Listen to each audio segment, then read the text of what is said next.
So let me just introduce G first of all. G, you could probably introduce yourself. G works with St James's Place Financial Advisor Academy. We have been working together for a number of years, haven't we now? We've been working together for about 4 or 5 years, haven't we? Um, Absolutely. and we love working with St James's Place. I first heard about it a number of years ago and I got very excited because it's just an amazing opportunity for people to retrain into a really flexible, I have to admit, people, hang on, really flexible career. And unlike many others, it's fully funded. So you have to apply to join, but once you're in the program, and if it's right for you and right for them, then it's a fully funded program, which G will talk to you all about in more detail. But it offers amazing flexibility, great earning potential, and you don't have to have a financial background, which is also really exciting. So I think a lot of people think about becoming a financial advisor and sort of think that they might have to have a financial background, but they do not. So today's session is all about what it is, how you can join, and just sharing the ins and outs to give you a much better idea. And then after the session, we can put you in touch with somebody at St James's Place if you are interested in pursuing further. So Gigi, you just want to introduce yourself a bit and give an introduction to you, what you do, and also to the Academy, and just give a bit of an overview of what it all is. Absolutely. So, hello everybody. I'm G. I've worked at St James's Place for just under 7 years now. Started out here as one of our academy recruitment managers, and now work within the, sort of the marketing function and looking after our commercial partnerships, as such with Katie and her flexible working people community. So thrilled to be here today. Thank you for having me, Katie. Just a really high level overview of who St James's Place are, what the ecosystem sort of looks and feels like, and then you can understand how the academy fits in. So St James's Place are a FTSE 100 company with the largest provider of face-to-face financial advice in the UK, and we have a partnership model. So there are 2,000 employees at St James's Place, but none of them give advice. The advice is given through the partners. So there's about 2,700, I think, individual businesses that make up the partnership. Within those businesses, there are just under 6,000 financial advisors. So some of those businesses will be one person businesses. Other businesses might have 50 financial advisors within them. So they do range in size and scale. They range in location. They range in culture and feel within those businesses as well. So in order to grow our partnership, we launched an academy program back in 2012. And that enables people to come and train to be a financial advisor, get the qualifications. Some people come to us already with the qualifications. So there's two start points, which I'll go into a bit more later with Katie. And you have two paths available to you. So one is join one of those existing advisor businesses that already exist within the St James's Place partnership as a financial advisor. The other is to start your own business and be an entrepreneur and run a business for yourself. So those are the two options that we'll be talking through in just a moment. But hopefully that partnership explanation helps understand a bit more. Brilliant. Okay, thank you. So that's a quick overview. Also, we talk about now being a good time to become a financial advisor. Can you just talk to us about why that is?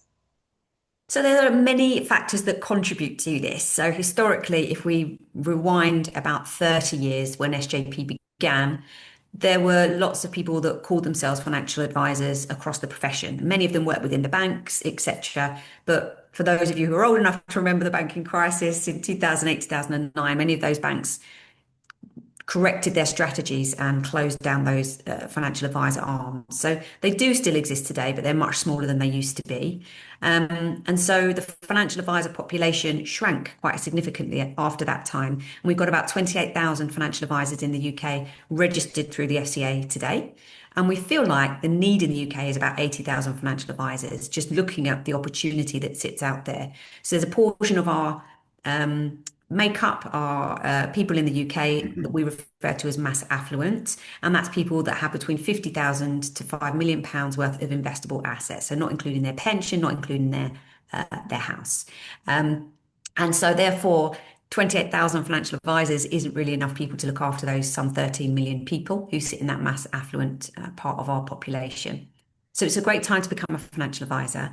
Also, there's a wealth transfer happening. Approximately £3 trillion is going to transfer between one generation to the next over the next 5 to 10 years. And again, there will be more assets available. And if we put that in real terms to help us understand it, if you think of a family whose elders are passing away at the right time, we hope, and they may have a house that they live in, they're passing that down to the generations below. Typically, if everything has gone to plan, the next generation will already have a house, and therefore, what typically happens is that house is put up for sale and the assets split between the rest of the family. Now, if we look at average house prices, I know Katie and I, we're both dialing in from London this morning. Average house prices are pushing up to close to £1 million. So if a house is being sold, there might be tax liabilities, there might be lots of things for that family to think about and take care of. So it just goes to show that complexities are here. We've also got geopolitical complexities that we are living through day by day at the moment as well. So it's just helping clients to navigate what's happening with their investments and really understand and be tax efficient. So now is a great time to become a financial advisor. Okay, brilliant. Thank you for that. So I suppose the next question is there are other training programs. Why is St James's Place Academy different to other programs that were on the market? Yeah, we would always encourage people if they're looking to become a financial advisor to go and do your due diligence and your research and speak to everybody and choose the right one for you. What makes us different is a very much people-led approach. So within our partnership, you will always have somebody working alongside your business, and their area of expertise will be aligned to where you are in your business journey. So, as I said before, we've got some businesses with one financial advisor in, we've got some businesses with five financial advisors in, and all up to, let's say, 50 plus financial advisors.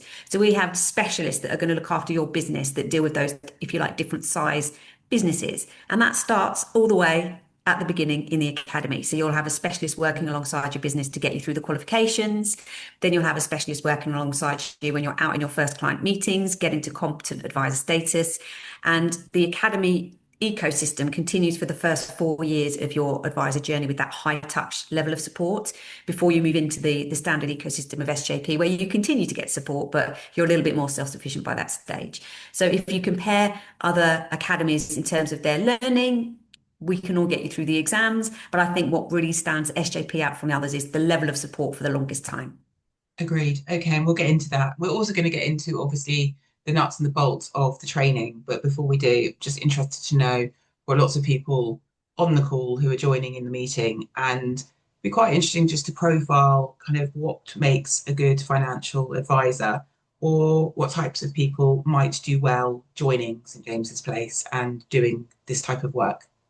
Absolutely. And we might have some preconceptions about what a financial advisor does or who they might be.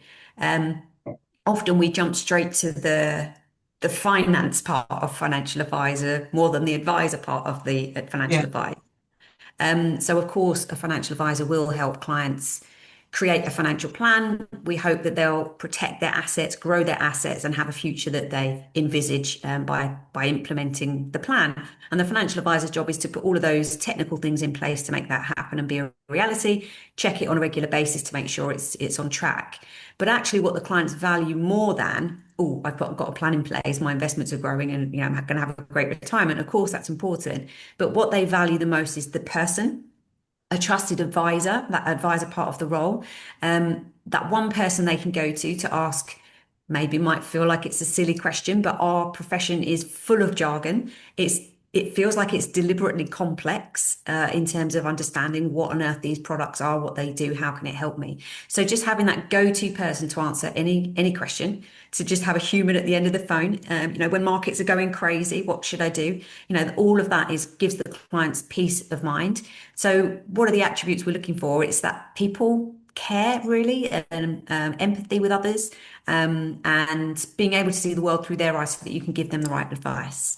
So we have an acronym, easy for me to say, which is PRIDE. So if we're looking for traits in somebody rather than looking at a CV that has finance in it before, 60% of the people that come through our academy have no financial services experience. So I hope that gives anybody on the call worrying about that confidence. But we're looking for people with personal impact. Resilience is important because clients' timeline is the most important timeline. And, when you see them to when the business is written might be a different timeline to your expectations. You need to be patient and calm. So you're going to have good weeks, good months, good, all of the I guess, a bit of a roller coaster in the early stages. So being resilient and being aligned to your why and your purpose of helping people. Integrity, we are dealing with people's financial information, their life savings has to be at the heart of every single thing we do. Drive and determination, as I said before, being connected to why you're doing this in the first place and what you want from it. And then finally, emotional intelligence and empathy would be other attributes that would make you be a very successful financial advisor. Okay, fantastic. And you talked about, and so have I, not needing a financial background. Just give us a flavour of the types of people who join the academy. What sort of backgrounds are they from? Yeah, real mix, real mix. We just did a webinar prior to this one, and I had one of our graduates on, and he was talking about his intake, his cohort. So a typical cohort of joiners is about 20 to 25 people. He mentioned, I can't remember now what he said. I think he said a florist. He was from Okay, Santander himself, and he mentioned something else that was completely unrelated to finance. But I think if you would named a profession, we would say we've definitely had at least one of those. Like it really generally is real a mix, broad, isn't it? It's a yeah, a real real mix. mix of backgrounds, teaching, professional sports people, people from the military. So on paper, you might think, gosh, that doesn't sound like even possible. But let's pick sport as a good example. In sport, you're very disciplined and you do your exercises and your training, knowing that it's going to pay off later in a match. And I feel like business is quite similar. You have to be prospecting consistently, and you know that eventually that will pay off in the future.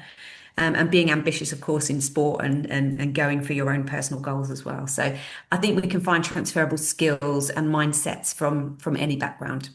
Okay, great. So let's get into it a bit now, because I think people have will want to know the details. So let's Yeah. get into the training and sort of what does that look like? What does the journey look like? Maybe talk us through from application to qualification, kind of what that journey looks like. Yeah, As so you I've mentioned said, that we're a yeah, very people focused and orientated company altogether. So the clients are at the center of everything that we do. If you're an employee at St James's Place, we're here to serve the partnership. The partners are the people that are giving advice. So we all are focused around doing the right thing for the client. So your application process starts very in a humane way, like it's very much a contact sport, I would say. So we're not around CV screening. It's very much have a phone call with somebody, have a quick chat. That might lead to a Zoom call like this, where you might spend an hour together with one of our recruitment managers and just we'll answer all your questions and you can answer some of ours so we can understand, what your ambitions are and what you're trying to achieve personally too. And only really after each stage, you give us the go ahead, if you like, to continue the conversation. So it's quite structured, but it won't necessarily feel that structured to you. So we'll have a quick phone call, a Zoom call, or a coffee in person. If you're still looking to come and find out more, we have in-person events that you can come and attend. We really encourage you to come to those, to come and meet one or two of our graduates who've been through the program themselves. We've then got some sort of homework that you can get started on. Part of our onboarding process is writing a business plan, but this is a very tried and tested process. So we've got a template for that. We've got, a little animated guide for it, and we're there to hold your hand through it. We know that for 95% of the people, they won't have written a business plan before, and for 100% of applicants, they won't have written a business plan to start a financial advice business before. So everybody's in the same boat and we are here to help. But that really gets you thinking about, is this right for me? And it's deliberately done in this way so that you are making the most informed decision about if this is right for you or not. And so you really guide the speed it goes at and whether you continue to the next stage. okay. So approximately how long does that application stage take?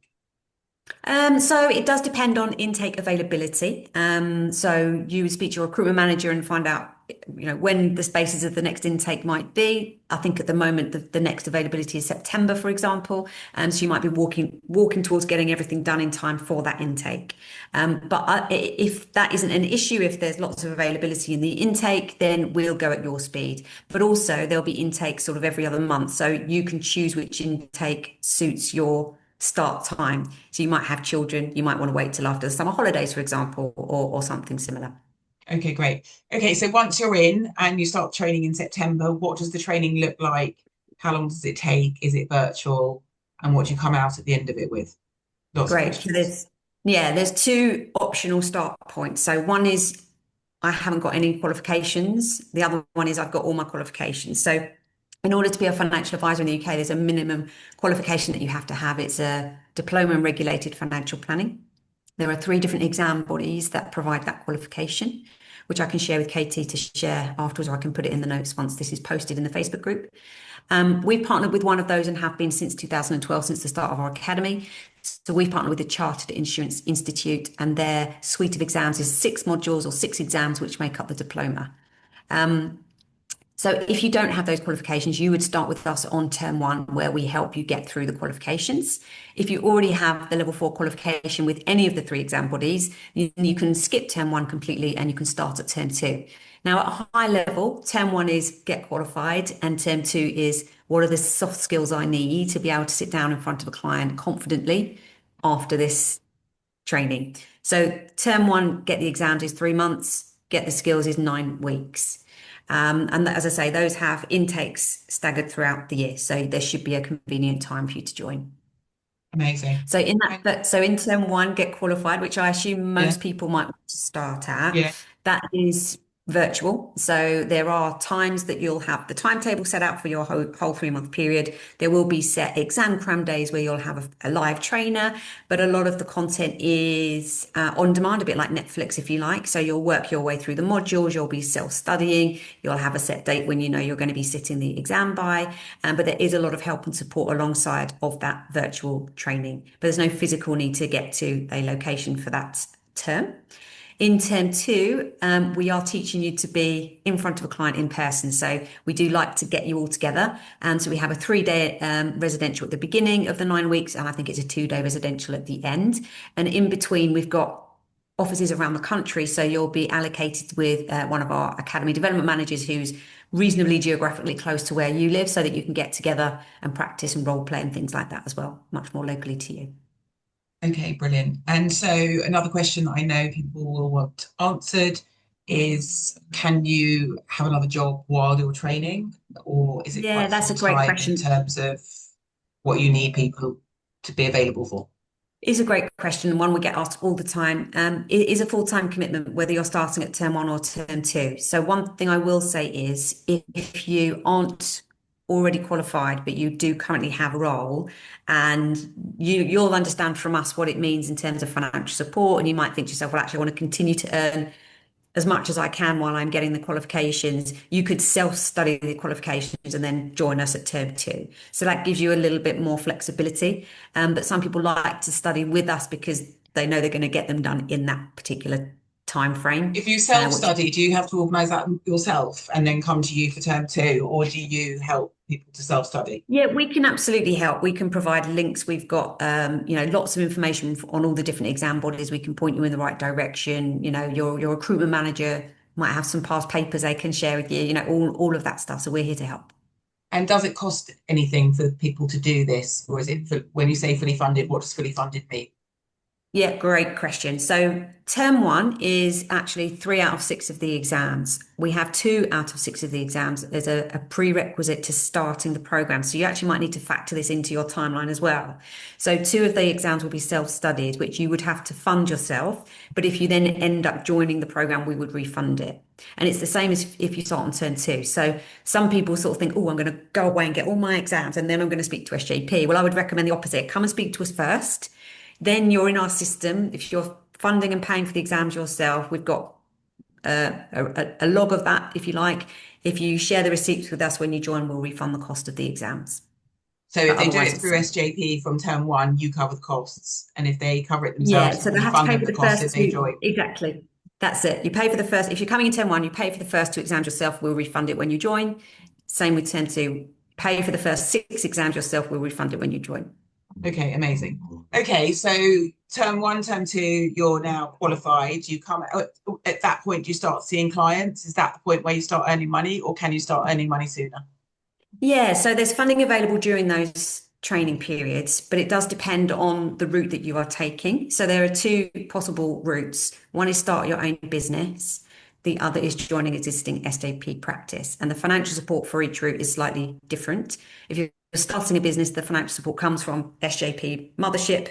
If you're joining an existing practice, it will come from the practice that you are joining. So I don't have the exact figure for those joining a practice. It will be dependent on what you negotiate with that business, but your recruitment manager, from our perspective, will be there to help you negotiate that. just to give you an idea of the level of funding, what you might get if you were starting a business.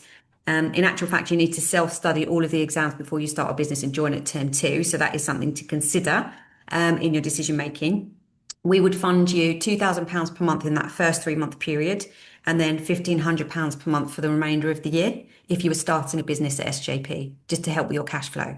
Now, I appreciate that isn't a salary, it's not meant to be, but it is meant to just ease you into covering some of your essential outgoings while you're in that sort of early stage when you're building momentum. If you are going into an existing practice, as I say, you'll need to negotiate with that practice what the level of support looks like. Some practices offer employed contracts. Other practices offer something similar to what SJP offers if you're starting a business. So your recruitment manager just need to understand who you are, what support you might need, and then we'll help you discover the right practice within our community that can support you. Okay, brilliant. So we've talked a lot about the training now, and you get to the point where you're earning money. What does earning money look like? Another question people want to know. So Yeah. when you start earning money, what does the trajectory look like? How quickly can you start? I mean, I know everyone's different, but can you give us some Yeah. idea or indication of earnings? Absolutely. It is different for everybody, unfortunately. So don't have a set answer. Um, as I say, I've just listened to one of our grads tell their journey this morning, so I can share with you a bit about what he said. So he was a Santander branch director. I think he looked after a few branches for Santander before he chose to take voluntary redundancy. And so he went through the training 6 months. Within 18 months after the training period, he was earning more than he was in his Santander role, which I assume was quite a reasonable salary considering the responsibility that he had. Now, not everybody's going to have that trajectory. When he was speaking this morning, he was just very honest about how much effort he put to make sure his diary was full. So even when he was going through his exams and the skills training, he knew that after term two had finished, he's now responsible for being busy and in front of people. So he'd already filled his diary, he'd already reached out to his network and he'd made himself be very busy. And that really paid off for him. So other people go at different speeds. But the most common question I get asked is how quickly can I earn X? And X is always the previous salary that they're either got now in the role that you're currently doing, or if you've had a career break, it would have been the last salary that you had, because that's kind of where you value yourself at, right? Yeah. So we can help you break down and understand in order to achieve that number in fee revenue for you, you would need to have X funds under management. So that would be X million pounds invested, let's say. And then we can help you with your network analysis that says, how many clients might that be looking at the types of people that I know? And usually your network looks a little bit like you. So you can kind of work out how many people it might take to get that many funds under management to get that much money through the door. So we do try and break it down for you really simply so that you understand what activity do I need to do to generate where I want to get to. But the good news is once you hit that benchmark, the only way is up really, because over time when you have funds under management, you get an initial fee. So let me just break down how the fee structure works for you. Yeah, that's So when you're fantastic. seeing a client, whether it's within the St James's Place financial advice world or outside with an independent financial advisor, the fee is paid when the product is transacted. So there's an initial fee that the client pays, and it's typically a percentage of the overall investment. Let's say it's a pension or a bond. It will be a percentage of how much money is going into that. Now that fee is split between the advisor and the product provider typically, because they've got to set up the plan, they've got to actively manage the plan. So the product provider takes a bit and the financial advisor takes a bit. And then the plan is set up and there's an auto fee that comes out every year from the plan. And that is split between the product provider to continue to administer the plan, the financial advisor who continues to give ongoing advice about the plan, and the fund managers if it is an investment. So that's how St James's Place makes its money, but also how you make your money. So we would take that product provider slice of the fee from the client, you take the advice slice of the fee from the client. So we can really help you understand what that looks and feels like in terms of an earnings perspective for you. Okay, And then brilliant. over time, your funds under management equate to a value in your business. So we have partners and advisors or partners who own a business who are retiring. Well, those clients still need servicing. So actually, somebody else within St James's Place can buy that book of clients, if you like, or that Ask you business about for that. the Yeah, retiring partner. So as well as your recurring fees that are coming through, you actually end up having a saleable asset at the end as well. absolutely. I actually know someone who's in St James's Place who's just bought a book to grow his business. So Yeah, and it's a great opportunity. We've great got opportunity. the average age in our ecosystem is 47. The average age of financial advisors across the whole profession is 58. So we've got a really nice mix of people retiring and people wanting to buy those businesses sitting just beneath them. So it's great. Yeah. And just the difference between working for yourself and setting up your own business and going in as an associate. If you go in as an associate, do you get given clients as an associate, or is it Depends on different the in that business you way? join. Absolutely, great question. So people often ask, am I going to get clients to look after? And if so, part of the homework is analyze your network and understanding how comfortable and confident you would personally feel about, talking about this to people that you know. If you feel, not confident or comfortable or your network isn't big enough, but you really do want to do this, we would need to find you an opportunity where perhaps there's a practice with 5 advisors, one of them's retiring, there's going to be some clients that need looking after. So there's always an opportunity we can find. But what I won't say is that it's guaranteed that whichever practice you join is going to give you enough clients for you 100%. So what they Yeah. might have is a number of clients they can give to you, but you'll be expected to find the rest. But Okay, so let's talk about that because that's the key, I think, and that's, yeah, a really big question for people. So finding clients obviously is what's going to drive your income and your revenue and your business. And, you've talked a lot about networking and your network. So let's just talk about that because I think that's the tricky bit, isn't it? That's the bit where you go, where am I going to find my business? And am I going to go and talk to all my friends yeah. and try and sell them financial plans? What does that look like? How are you going to help and support? So can you just talk us through that that network piece and how St James's Place will help you to nurture your network and what that looks like so you're not banging on your next door neighbour's door to sell them a financial package. Yeah, absolutely. So part of the soft skills is all about getting comfortable, having conversations that aren't typical in Yeah, Britain. We're very shy around money. It's almost taboo, isn't it, to talk about money? And I feel like, imagine yourself at a dinner party. I don't know if you've been to one where there's been a financial advisor, but if you go and you're a teacher, there'll always be a follow-up question. What age group? What subject? How long have you been teaching? It opens up a nice conversation. If you just said, I'm a financial advisor, the person sitting next to you might feel a bit intimidated by that and not really know what to say and maybe fear you. Oh God, she's going to try and just sell start me selling to something. me. Yeah, and which is really, it's not, it's a bad reputation, I think, from the past. It doesn't reflect current financial Yeah, advice. So you'll learn how to introduce yourself, whether it be at a dinner party or at a networking event, in a way that's engaging and that sparks the next question. And so there's lots of different ways that you could think about your clients. So network analysis will be part of the homework of the our selection process anyway. It's really important that you think about who you might know and who you can help. Once you get on the page of I genuinely care about this person sitting in front of me and I know I can help them, it does become a bit infectious when you're talking about it. So you could talk about a client in a similar circumstance. Let's use the school gate as an example, Katie. We've both got children. Yours are, I think, are they straddling my daughter? My daughter's 8. I can't remember. They're both a bit older than her, I 11 think. and 13. Yeah, a little bit older. But we're at the school gates. We're chatting to parents. You find something that's relatable to maybe the children. So I've recently invested some money for a client's birthday or whatever it might be. Like you find a way to make it relatable to who you're in front of, and that it sounds interesting to them to want to ask you another question. I can't remember what you asked me now, Katie. I've gone off on a Just how do you tangent. help people to think about networking and to building their network and Yeah, to so getting there's lots of different clients? ways Because to there's got to attract be, clients. yeah, Client attracting clients. client acquisition. So yeah, analyze your own network, and that is it could be colleagues, it could be family, it could be sports clubs, it could be anything that you do in your life. But there's also cold networking. So find an event near you that interests you. And sometimes you don't know. Sometimes you think, "Oh, God, it makes me cringe going to one of those BNI. You've got to stand up for a minute and, talk about yourself."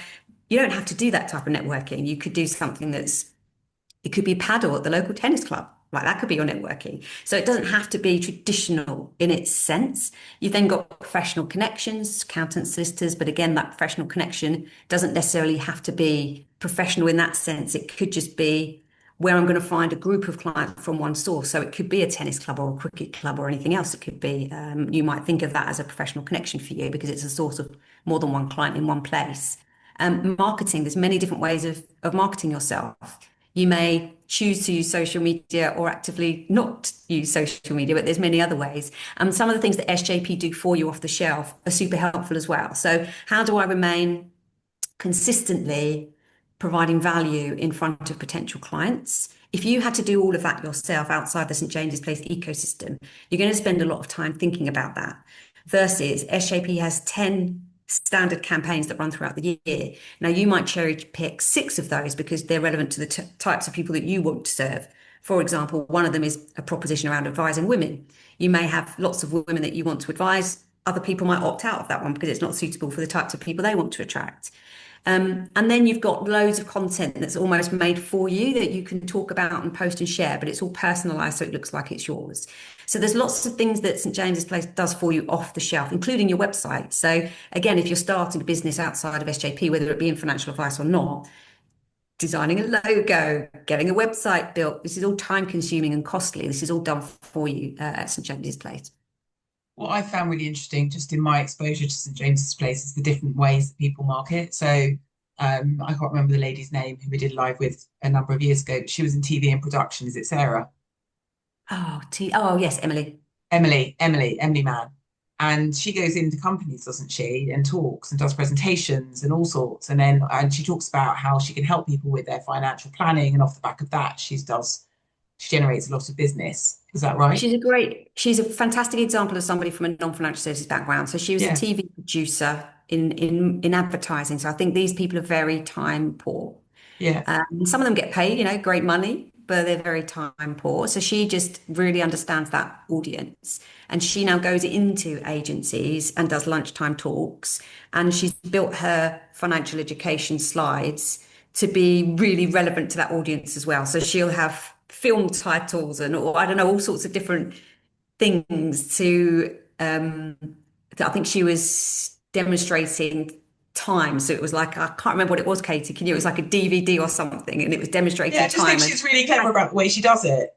yeah, had you invested since this film came out to when this film came out, just Yeah. made it really relevant to the audience, and she's done really well. And I think everyone who joins is going to come with their own background and experience and have their own, you know, network that they can tap into in a different way. And she's really utilized that. And Yeah, when you think about, you said we think about traditional recruiters, we've got, it's a reputational traditional financial advisors. It's just not like that anymore. And yeah, actually, everybody needs to plan their finances. Everybody needs to put things in place.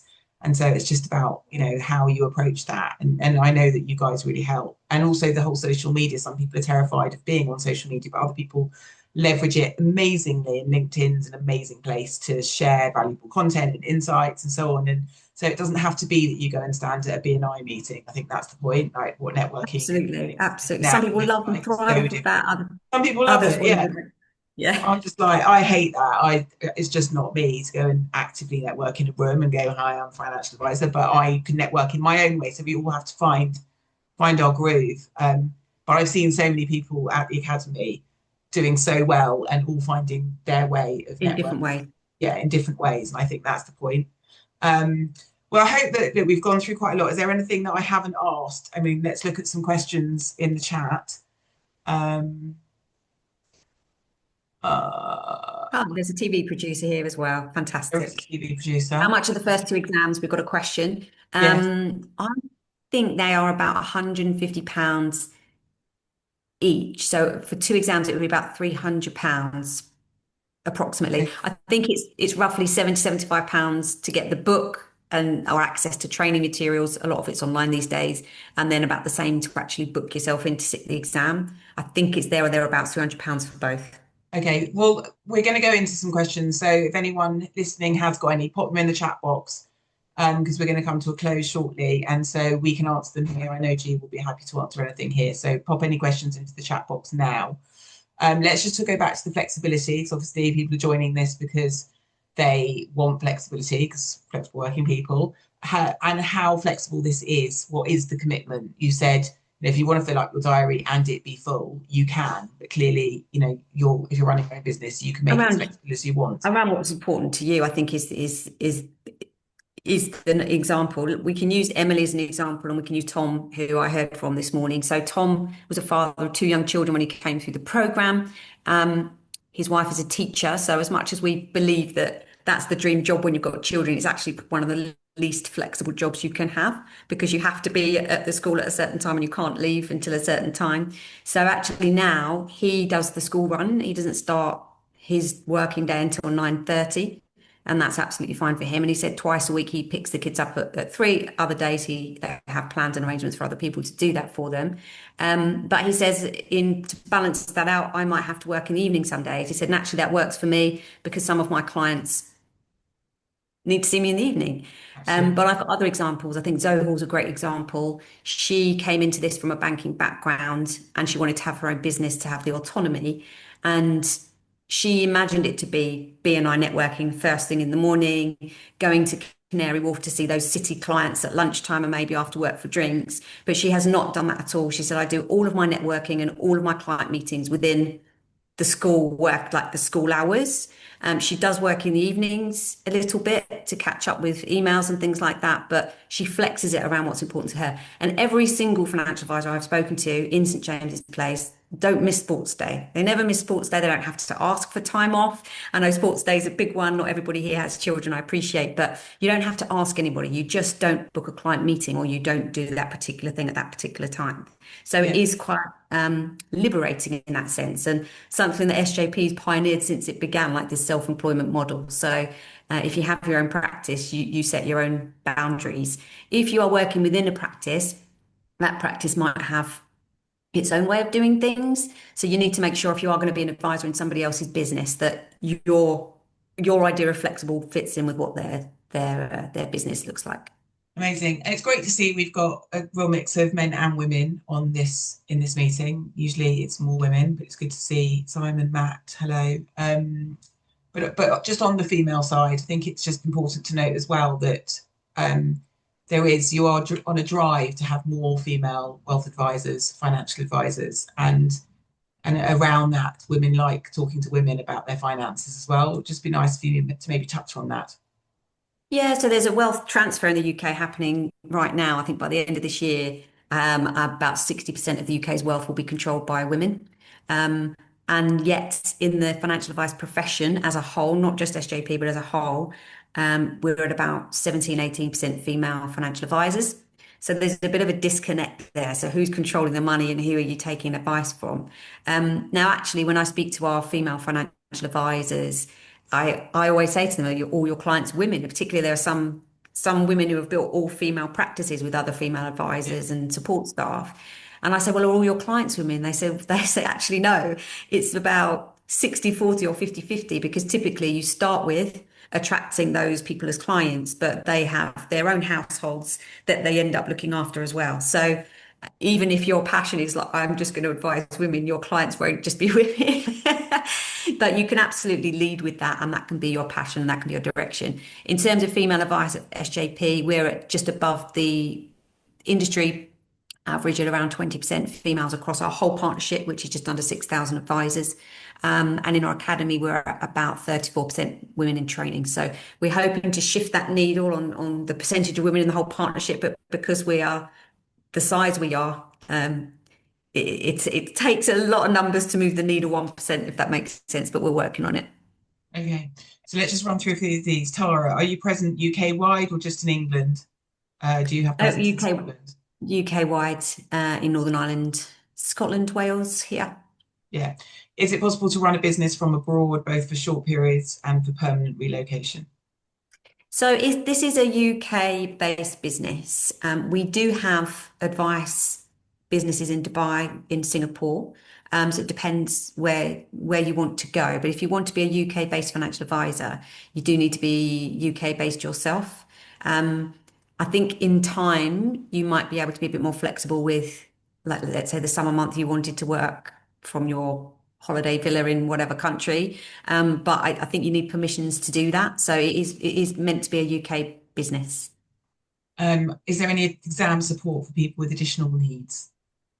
Yes, yes. So we use Redmill Advance, and they have lots of support, both online, so they have lots of different learning styles available through their portal. They have their own exam trainers and support, which we have access to through our academy, and we have our own academy relationship managers to support you through the exams. And we've got some great examples of people with learning differences who can we can put you in touch with. So if you're open to letting us know how we can help you, we can put you in touch with somebody who maybe has received that support themselves.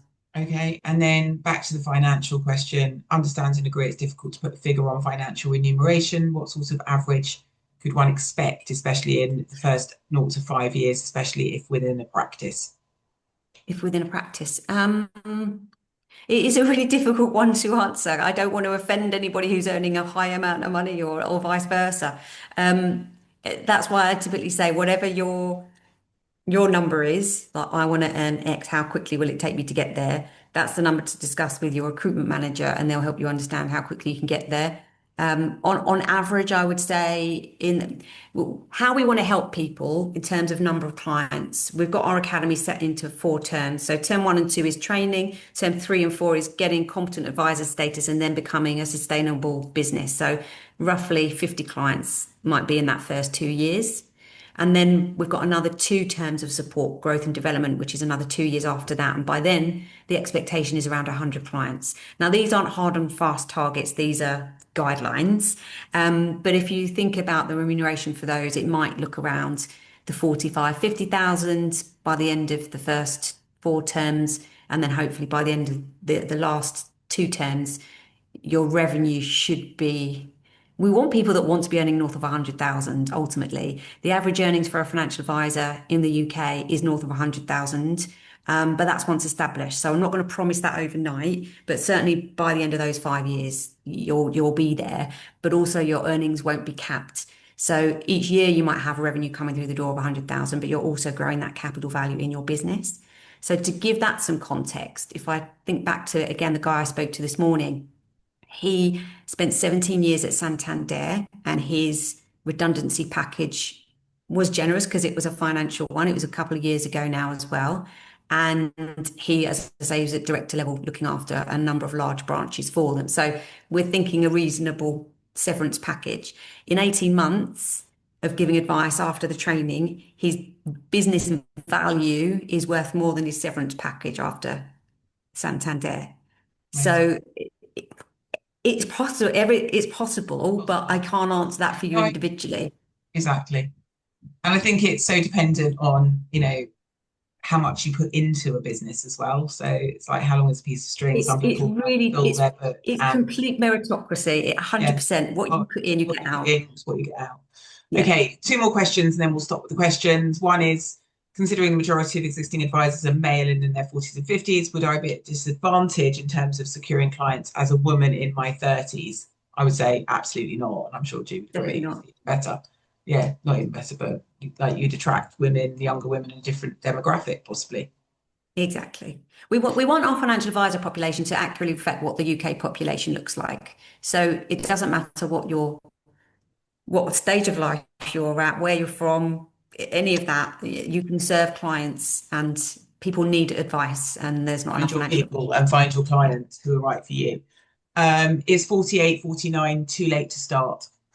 Absolutely not. So we usually say to people, if you want to continue working for another 10 years, this is a viable option for you. If you're thinking I want to retire in 5 years, it's not really a viable option. But there's no cap on when you get started. Okay, and last question, what does financial advice look like? So, for example, if someone inherits 25,000, do financial advisors come up with recommendations for how to invest this? Is that a correct understanding? Yeah, so it's very you have to complete a full, we call it a fact find, but it would feel to the client like a nice conversation in a meeting.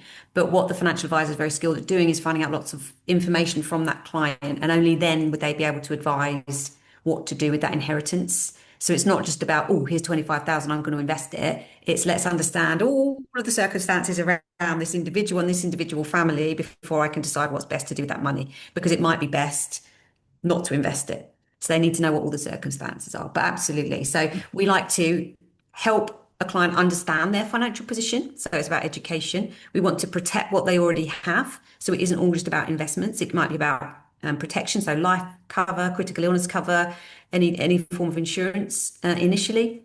And then it might be savings. It could be regular savings. If they don't already have savings, they could start regularly saving into pensions, investments, and then growing existing wealth. So that is your investment strategy, making it tax efficient. And then as people become later in life, it's about being tax efficient with passing that wealth on to future generations. So there's lots of different things we can help with: cash management, we can help with mortgages, we can help with anything from a financial perspective for our clients.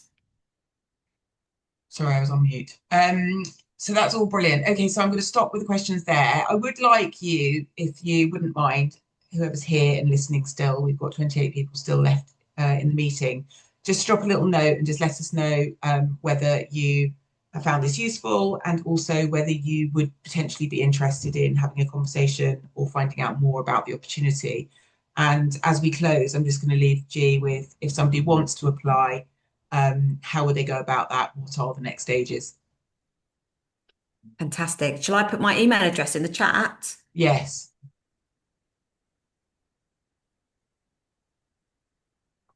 And I'll also get my LinkedIn for you as well.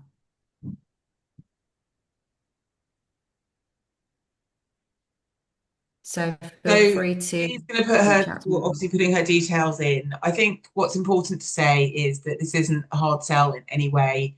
This is a conversation. If you're interested, everyone at St James's Place is just as lovely as G, and it really is having a conversation and asking all your questions and establishing if this is the right opportunity for you.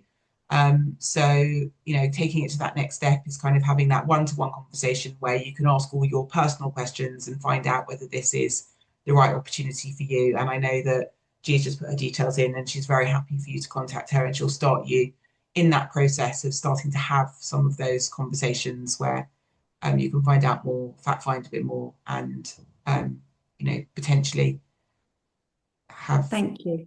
Yeah, thank you very much for having me, Katie. In terms of next steps, when you reach out to me, I'll put you in touch with one of our telephone consultants. They'll give you a call. So if you email me, include your phone number, that would be the fastest way for us to get in touch with you. We'll give you a ring, have an initial chat on the phone, and if that goes well and you want to learn more, we'll book you in with one of our recruitment managers for either a Zoom or a local call. You've been wonderful as ever. Always lovely having you, and thank you for talking us through all the information. I think there was so much value and so much information there, and I can see everybody here saying interested, really useful, really good overview.